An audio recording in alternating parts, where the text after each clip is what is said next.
warahmatullahi wabarakatuh. Baik, sebelumnya perkenalkan, nama saya Sunarsi, NIM 1730103174, mata kuliah Kapital Selekta Hukum Pidana, dosen pengampu Antoni SH Hum.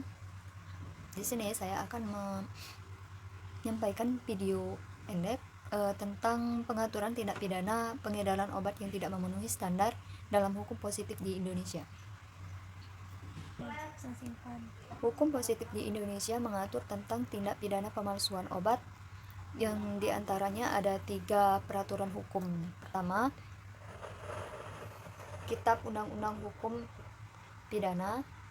Tindak pidana pemalsuan adalah suatu perbuatan yang mengandung unsur ketidakbenaran atau palsu atas suatu objek, yang sesuatunya itu tampak dari luar seolah-olah benar adanya padahal sesungguhnya bertentangan dengan sebenarnya. Undang-Undang Nomor 36 Tahun 2009 tentang Kesehatan menyebutkan bahwa 1.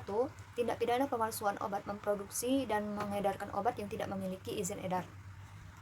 2. Tindak pidana pemalsuan obat memproduksi obat tanpa keahlian dan kewenangan. Adapun Undang-Undang Nomor 8 Tahun 1999 tentang perlindungan konsumen yang mengatur tentang pemalsuan obat sebagai berikut. Pertama, tindak pidana pemalsuan obat dengan memproduksi obat yang tidak sesuai standar sebagaimana diatur dalam peraturan perundang-undangan. 2. Tindak pidana pemalsuan obat yang mengakibatkan kerugian. Undang Nomor 8 Tahun 1999 tentang perlindungan konsumen pasal 19 ayat 1 yang berbunyi, pelaku usaha bertanggung jawab memberikan ganti rugi atas kerusakan, pencemaran dan atau kerugian konsumen akibat mengkonsumsi barang dan atau jasa yang dihasilkan atau diperdagangkan. Mengenai sanksi terhadap pelanggaran pasal 19 ayat 1 terdapat 2 jenis sanksi, yakni pertama, sanksi perdata. Sanksi perdata berupa ganti rugi yang diatur dalam pasal 19 ayat 2 yang berbunyi, ganti rugi sebagaimana dimaksud pada ayat 1 undang-undang ini dapat berupa pengembalian uang atau penggantian barang dan atau jasa yang sejenisnya atau setara nilainya, atau perawatan kesehatan dan atau pemberian santunan yang sesuai dengan ketentuan perundang-undangan yang berlaku. Kedua, sanksi administrasi. Sanksi administrasi ada pada pelaku usaha produksi obat palsu yang melanggar ketentuan pasal 19 ayat 1 mengenai ganti rugi yang telah ditetapkan oleh Badan Penyelesaian Sengketa Konsumen. Sanksi administrasi ini merupakan bentuk yang telah diperluas karena sebelumnya sanksi administrasi berupa pencabutan izin usaha atau penarikan produk dari peredaran. Sanksi administrasi terdapat dalam pasal 60 Undang-Undang Nomor 8 Tahun 2009.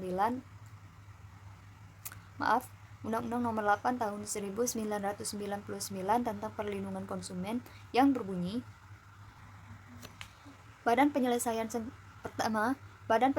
Sengketa Konsumen berwenang menjatuhkan sanksi administratif terhadap pelaku usaha yang melanggar pasal 19 ayat 2 dan ayat 3, pasal 20, pasal 25 dan pasal 26.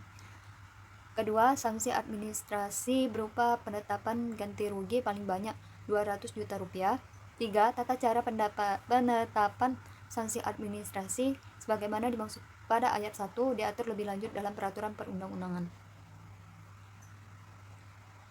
Dan yang terakhir, sanksi pidana adalah ancaman hukuman yang bersifat penderitaan atau siksaan.